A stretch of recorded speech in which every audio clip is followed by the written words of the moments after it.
Hey YouTube, welcome back. Did you miss me? I haven't checked in on you guys in a while and things are a little weird right now. This is fine. Hopefully all your family and friends are safe and healthy, and I also hope that this video is a better part of your day. So let's get it started.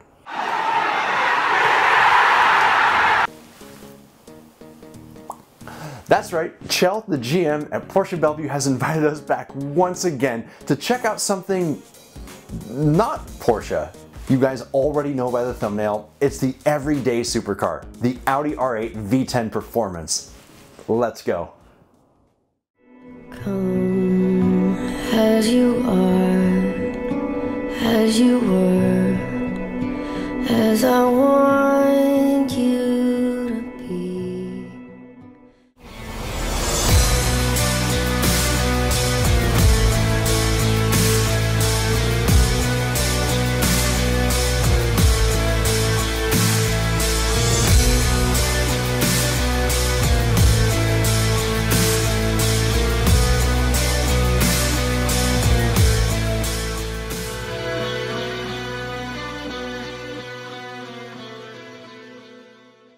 Back again, guys. It is Sunday, which means we do have this entire Porsche Bellevue shop to ourselves. There are some guys working in the back over here, but hopefully we don't get in their way while we check out this awesome 2020 Audi R8 V10 Performance. And it's finished in this absolutely gorgeous fluorescent silver metallic. Now, the 2020 R8 comes with a 5.2 liter V10 in its standard and performance models. The standard model, you're getting 562 horsepower with 406 pound-feet of torque, a 0 to 60 time in 3.4 seconds, and an overall max speed of 201 miles an hour. That's impressive, right? However, the performance model absolutely jacks those numbers up. You're looking at 602 horsepower, 413 pound-feet of torque, a 0 to 60 in 3.2 seconds, which I believe is a lie and a little conservative, and an overall max speed of 205 miles an hour. Now, why I believe that's a lie is because I have driven the Lamborghini Huracan LP610-4, which also touts a 0 to 60 time of 3.2 seconds, which I was able to surpass. The reason why I compared these two cars specifically is because they have the exact same engine built on the exact same chassis. So I think it's pretty fair. Fight! The Audi, of course, is still in all-wheel drive. It's a staple to these R8s, as well as having a 7-speed dual-clutch S-tronic transmission with lightning-fast shifts. I mean, we're talking 120 milliseconds. Before we hop on into the interior, there's a couple aesthetics on the exterior that are specific to the performance model that I want to highlight real quick. Also, I wanted to note that the performance model has replaced the Plus model for this year. The performance model does get you the 20-inch rims wrapped in the Michelin Pilot Sport 2s with custom rubber compound. This is an original for Audi. You can actually see that on the tire itself. It says AO for Audi Original, as well as ceramic disc brakes and the option for red calipers for $700, or you can stick with the standard gray. You also get the front spoiler in carbon fiber, the side rocker inlay in carbon fiber, and the rear diffuser in carbon fiber as well. All right, gonna hop on into the Audi R8 here. Before I do though, let's take a look at that key fob. The key fob for the Audi R8 is pretty standard. You have your lock button up top, your unlock at the bottom, your front trunk release here, and the panic button down at the bottom there. You also have the Audi rings, that's kind of cool. Flip it on over, you do have the R8 as well as the button on the bottom for the manual key. I need two hands to do that. And that's what that guy looks like there. Hidden key in case the battery ever dies on your car. Also, the car's unlocked right now. If I hit the lock button, watch the side mirror. Check this out. Just like that. Awesome for parking. But let's go ahead and unlock the R8 to hop on inside. It doesn't make any beeps, it makes a small click. The handle for the R8 is tucked up underneath here. It is flush with the body. Something that we noticed with Zach's R8, everything is flush and keeps those lines very aggressive, and I really like it.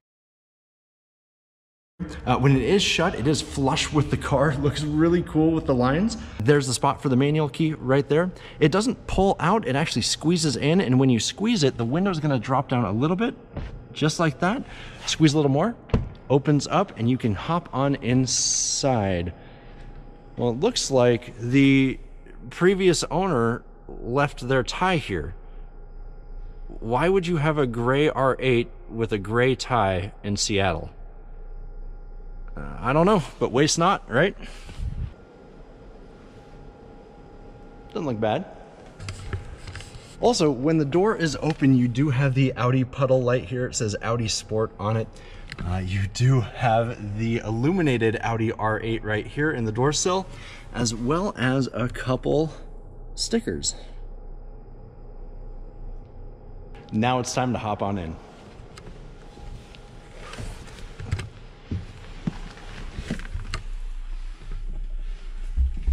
As always, with this dark interior, I did move the lights again. That way when I'm showing you everything, you can see it crystal clear. The interior of this R8 is trimmed out perfectly in carbon fiber.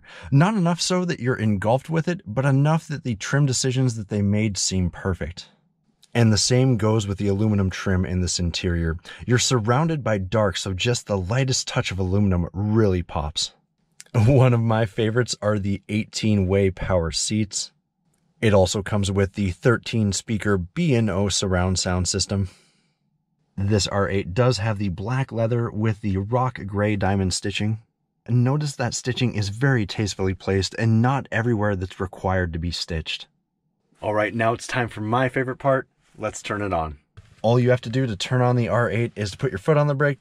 This button right here is the start and stop. If you just tap it, it'll go into auxiliary. You want to hold it to start it. And here we go.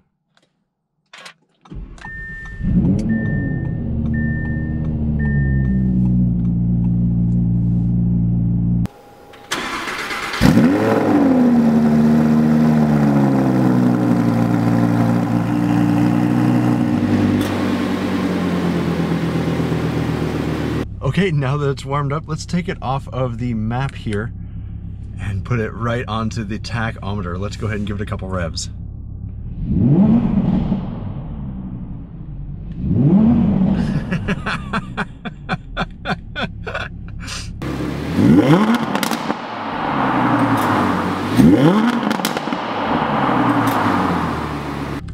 Guys, that wasn't even with the sport exhaust on. Let's go ahead and tap that on here real quick, right down here on the bottom right. Engine sound sport. Let's go ahead and give it a couple revs.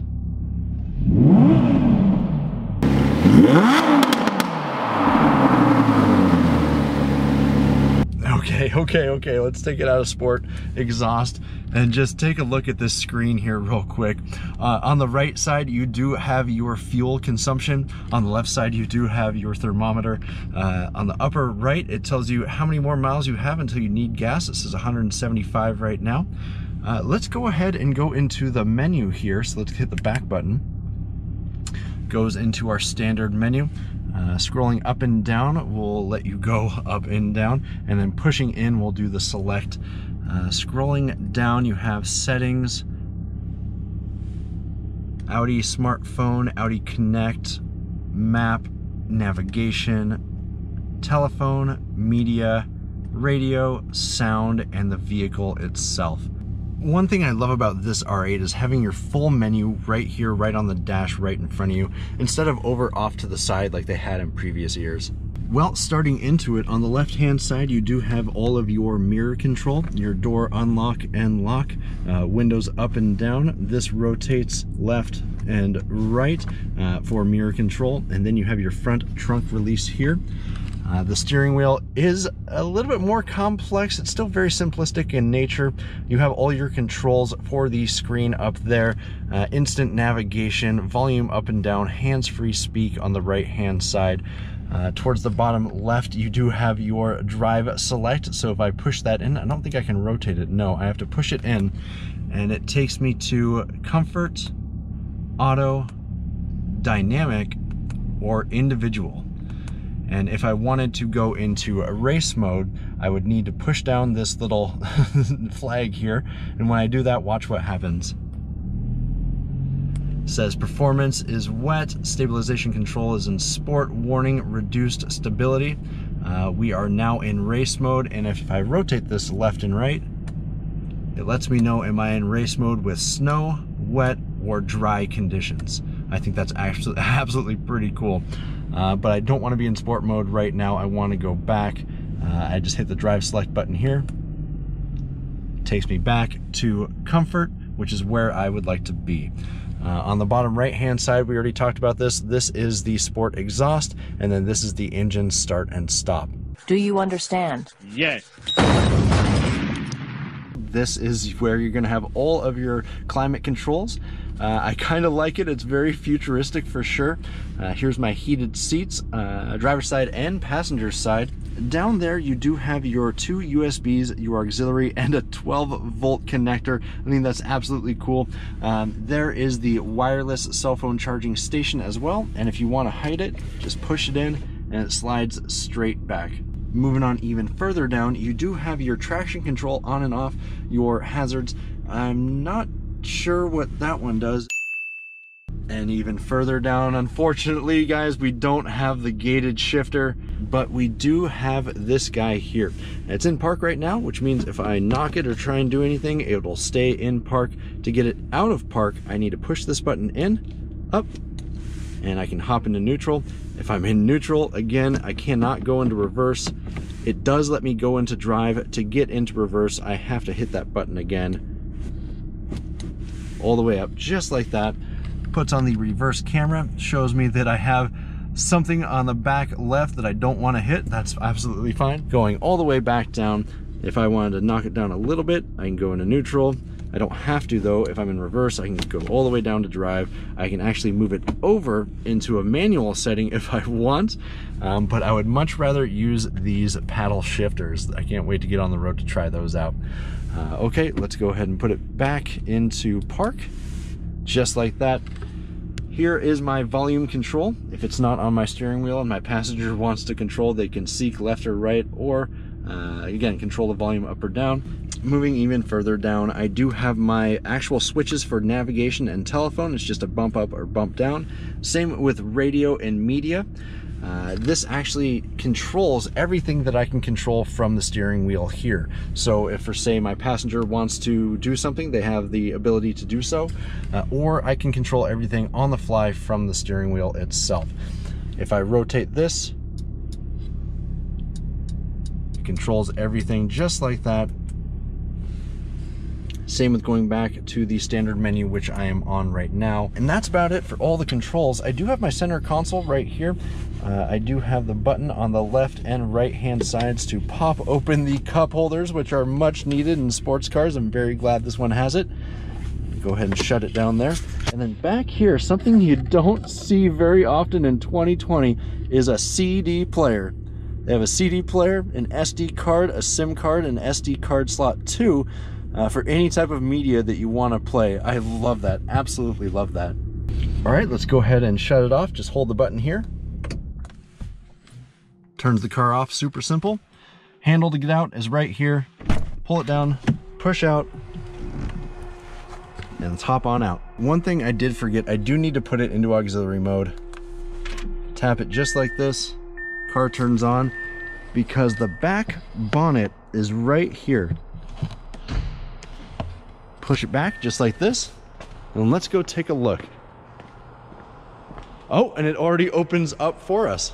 And there it is, our V10 motor, guys, surrounded in this carbon fiber engine bay with that glass that goes into the cab so you can take a look at it and listen to it.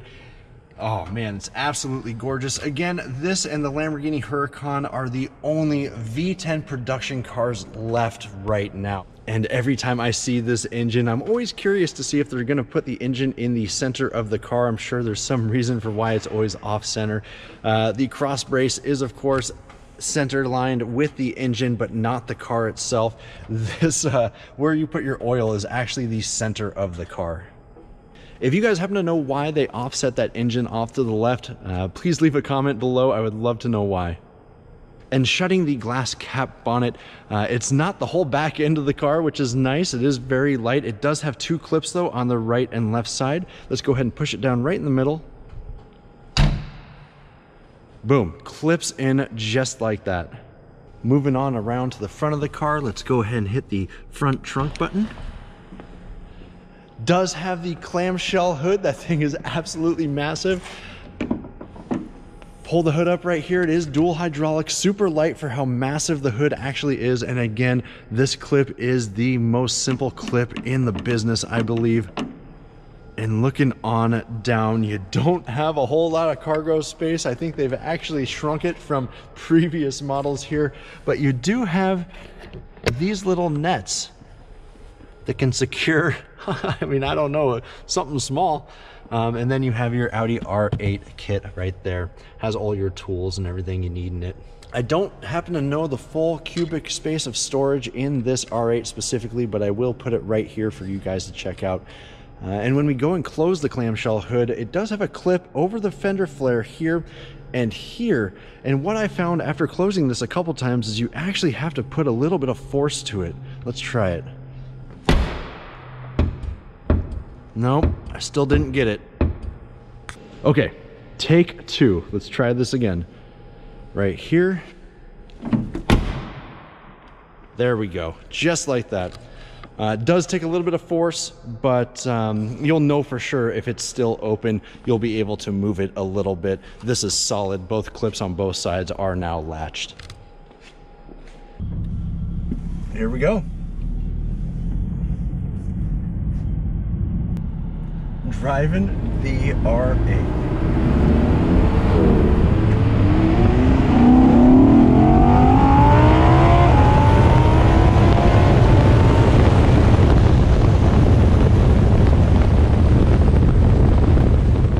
Adjusting the seat with these 18-way power seats, even though I have that big firewall behind me. I mean, I'm 6'1", not 6 foot. I mean, I have more than enough leg space. I am absolutely comfortable in this thing. So dynamic mode actually holds the revs a lot higher. I don't think it'll let me dip below 2,300 RPMs. It won't. It won't let me dip below 2,300 RPMs. It says I have 170 miles before I need to get gas. Don't think it's going to be enough.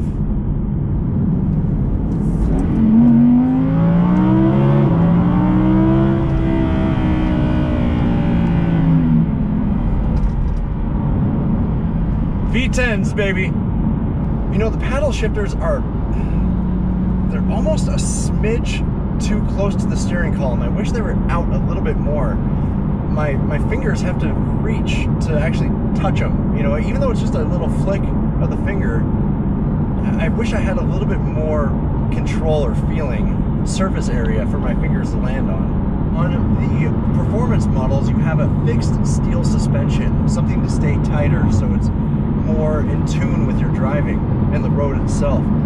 In the non-performance Audi R8 2020, you get the magnetic ride, which is something that Cadillac does, and it's even smoother than this, and you just float.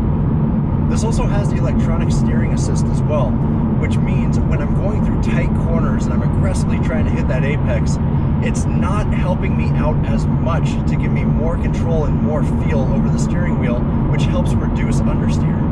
All right, guys, in another tunnel. Let's put on the sport exhaust, and let's kick it.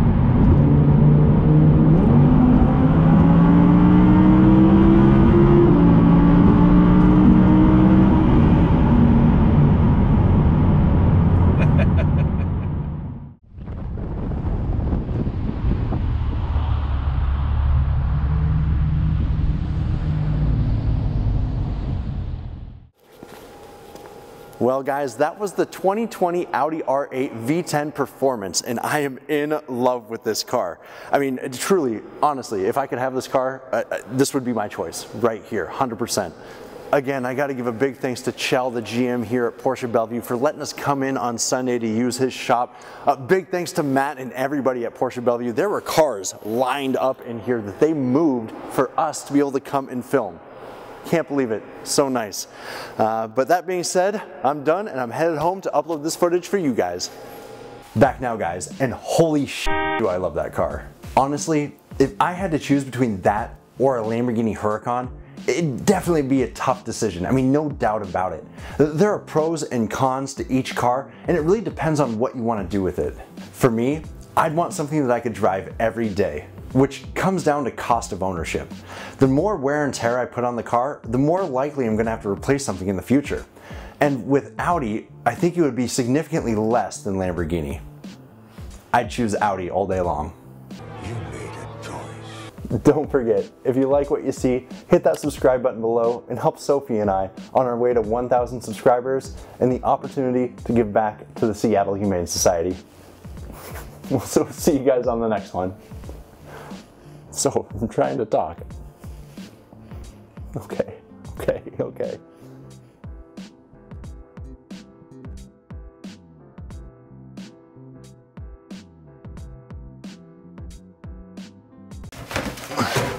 Time to grab another soda.